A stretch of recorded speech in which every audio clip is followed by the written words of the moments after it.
नमस्कार, स्वागत है आप सभी का एनएफ न्यूज पर। मैं हूं आपके साथ रोहित।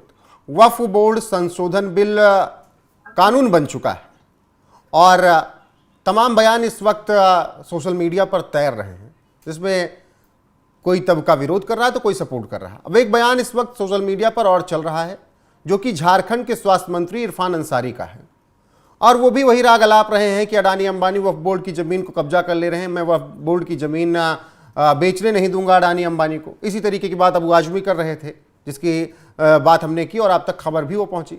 अब इरफान अंसारी पर चर्चा करेंगे। इरफान अंसारी ने पहले क्या कुछ कहा है वो थोड़ा से आपको सुना देते हैं, फिर वरिष्ठ पत्रकार पंकज प्रसून से उनके बयान पर चर्चा करते हैं। सुनिए इरफान अंसारी का बयान। देश का माहौल है, एक साजिश के तहत हमें बदनाम किया जा रहा है, हमारे समाज को बदनाम किया जा रहा है। मैं आप सबको कहना चाहता हूं, हम लोग उस संयम से काम लेना होगा। देश के प्रधानमंत्री भाजपा की सरकार है, देश के प्रधानमंत्री मोदी जी को मैं कहूंगा कि मोदी जी, ये बात सही है कि अल्पसंख्यक समाज आपको वोट नहीं करता है, भाजपा को वोट नहीं करता है, और इसलिए नहीं करता है कि आपका हमारा तालमेल नहीं खाता है। और जब हम आपको वोट नहीं करते हैं तो हम आपके पास हाथ फैलाने भी नहीं जाते, काम मांगने भी नहीं जाते हैं, विकास मांगने भी नहीं जाते हैं। और हम आपसे ये उम्मीद करते हैं कि हमें कोई काम मत दीजिए, हमें छोड़ दीजिए ना, हमें हमारे हाथ में छोड़ दीजिए। हमारा कौम जिंदा दिल कौम है, हम मेहनत करेंगे, कमाएंगे, खाएंगे, अपने बाल बच्चों को पाल लेंगे, लेकिन किसी भी कीमत पर आपके आगे हाथ नहीं फैलाएंगे। तो ये बयान रहा। इस बयान में आगे बहुत कुछ कहा है इरफान अंसारी ने, वो अंत में आपको उनका 5 मिनट का पूरा बयान सुनाएंगे। लेकिन पंकज जी से उनके इन बयानों पर चर्चा शुरू करते हैं। पंकज जी, मैं अडानी अंबानी को वक्फ बोर्ड की ज़मीन बेचने नहीं दूंगा। अडानी अंबानी वक्फ बोर्ड की ज़मीन पर कब्जा कर रहे हैं कि वक्फ बोर्ड के माफिया? नहीं, सबसे बड़ी बात है कि इरफान अंसारी जी ने जो वक्फ संशोधन बिल है उसका ड्राफ्ट पढ़ लिया। मैं इनको बहुत अच्छी तरह जानता हूँ, ये झारखंड के हैं, जामताड़ा से ये विधायक है और अक्सर अपने बड़बोले बयानों के कारण ये चर्चा में रहते हैं। मैं गारंटी के साथ कर रहे हैं क्या जामताड़ा में? नहीं, इन्होंने साइबर क्राइम पे कहा था कि जामताड़ा के लोगों का दिमाग इतना तेज है कि किसी के भी खाते से पैसा उड़ा लेते हैं, और ये गर्व कर रहे थे उस पर। ठीक, ये यही इरफान अंसारी, ये कांग्रेस से जीतते हैं। इनसे पहले इनके पिताजी फुरकान अंसारी जीतते थे और अब ये बेटे इरफान अंसारी जीतते हैं। यूक्रेन से डॉक्टरी पढ़ी है इन्होंने, और इस बार इनको स्वास्थ्य मंत्री बनाया गया। और इन्होंने क्या कहा है, वक्फ संशोधन बिल को लेके मैं गारंटी देता हूं कि इरफान अंसारी जी ने वक्फ संशोधन बिल का ड्राफ्ट नहीं पढ़ा होगा, और नहीं तो मैं आपके माध्यम से उन्हें चैलेंज करता हूं कि आके बिंदुवार जो वक्फ संशोधन बिल है उसके एक एक पॉइंट पर आकर मेरे से बहस कर ले कि किसके खिलाफ है, अडानी के खिलाफ है या जिन्होंने अवैध कब्जा कर रखा उनके खिलाफ है। और दूसरी महत्वपूर्ण बात, ये कह रहे कि अडानी अंबानी को खरीदने नहीं देंगे। देखिए उनके ऑफिस का पता कहां है, जामताड़ा में खुला है ऑफिस उनका, इनको एंट्री मिल जाएगी अडानी के दफ्तर में। अरे ये अपने गांव वालों को प्रभावित करने के लिए कि हम बहुत बड़का आदमी हैं और अब अंबानी अडानी को हिला देंगे, इसलिए इस तरह की बयानबाजी कर।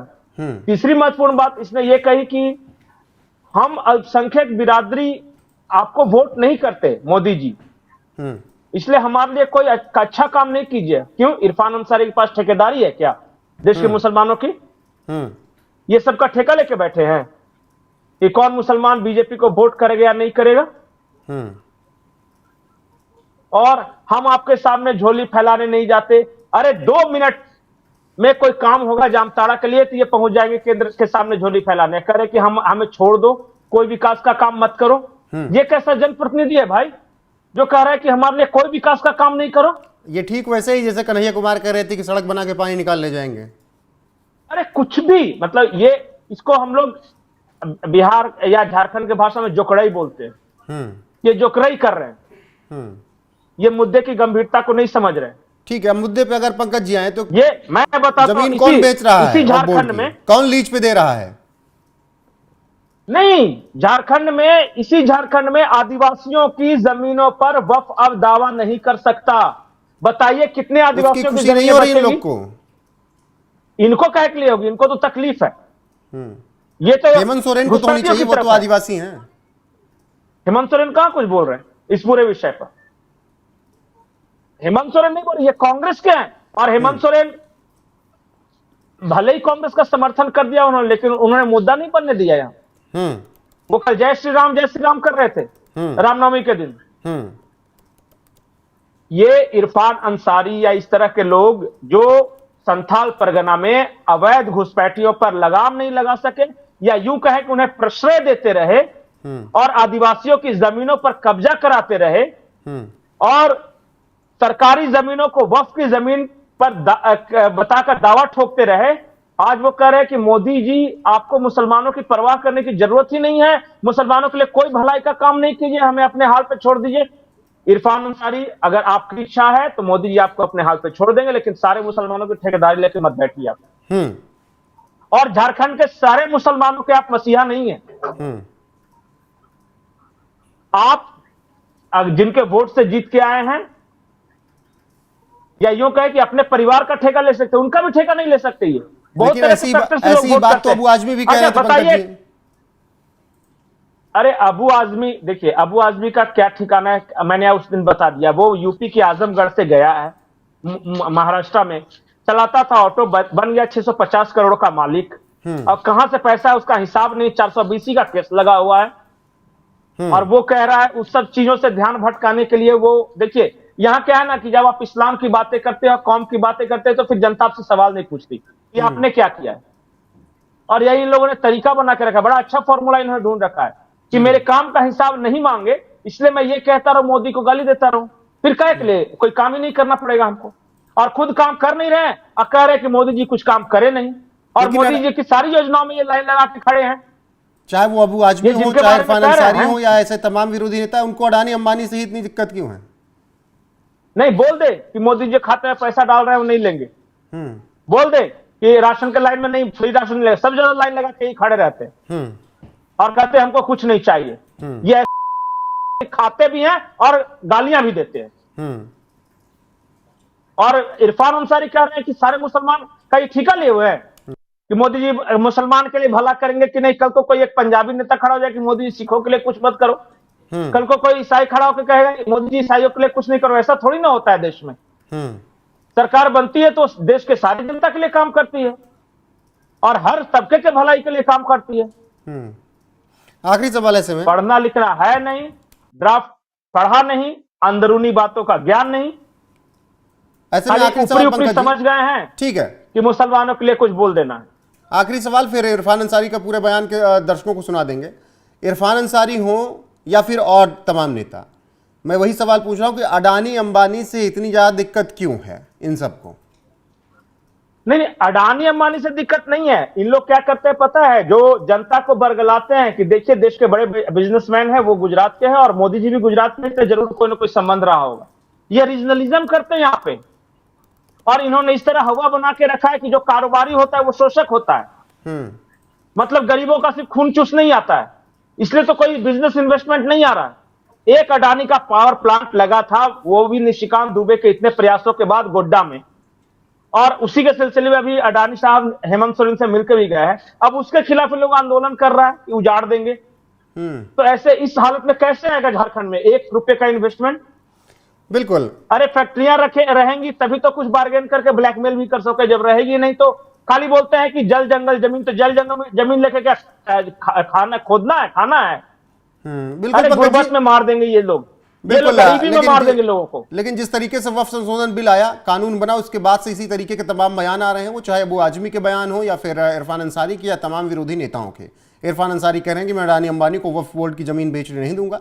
अब वो बोर्ड की जमीन कौन बेच रहा है, कौन लीज पर दे रहा है, ये अबू आजमी की जमीन ने तो खुद कहीं ना कहीं गलती से ही बोल दिया था कि हम लीज पर देते, ये देते, या अंबानी का घर लीज पे देना चाहिए। तो इससे समझ सकते हैं। बाकी तमाम मौलवी मौलाना जो सपोर्ट कर रहे हैं वो बता रहे हैं कि इस तरीके से इस बोर्ड में माफिया बन बैठे हैं लोग और वो जमीनों पर अवैध कब्जा किए हुए हैं। तो इरफान अंसारी ने और क्या कुछ कहा, उनका बयान आपको सुनाते हैं। बाकी पंकज जी, आपका शुक्रिया इस चर्चा में जुड़ने के लिए और विस्तार देने के लिए। और इरफान अंसारी का बयान सुनने के बाद आपकी राय क्या है, कमेंट में जरूर बताइएगा। बने रहेगा हमारे साथ। नमस्कार। देश का माहौल है, एक साजिश के तहत हमें बदनाम किया जा रहा है, हमारे समाज को बदनाम किया जा रहा है। मैं आप सबको कहना चाहता हूं, हम लोग को संयम से काम लेना होगा।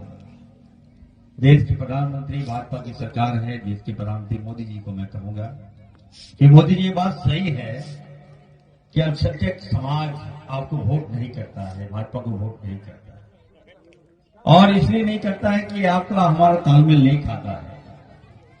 और जब हम आपको वोट नहीं करते हैं तो हम आपके पास हाथ फैलाने भी नहीं जाते, काम मांगने भी नहीं जाते हैं, विकास मांगने भी नहीं जाते हैं।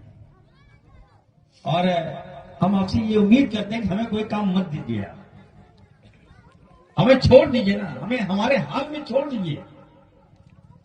हमारा कौन जिंदा दिल कौन है, हम मेहनत करेंगे, कमाएंगे, खाएंगे, अपने बाल बच्चों को पाल लेंगे, लेकिन किसी भी कीमत पर आपके आगे हाथ नहीं उठाना।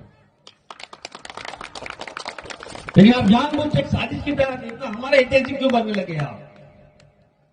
कभी सीए लागू कर देते हैं, कभी एनआरसी लागू कर देते हैं, कभी 3 तलाक का मुद्दा, और अब वक्फ बोर्ड में संशोधन।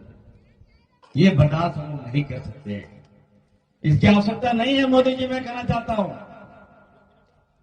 हम आपसे मांगने नहीं गए, आप जोशी कानून थोप दीजिएगा क्या? इतना हितैषी हो गया हमारे।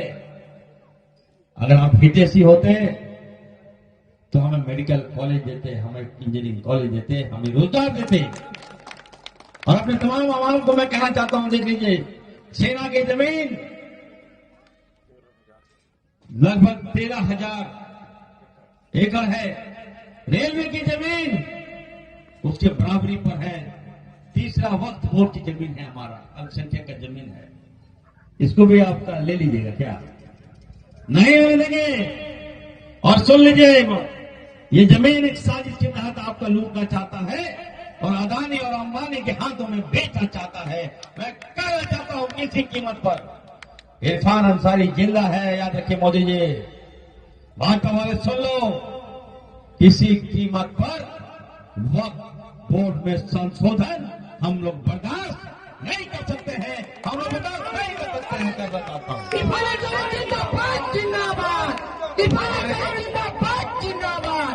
ये आक्रोश है।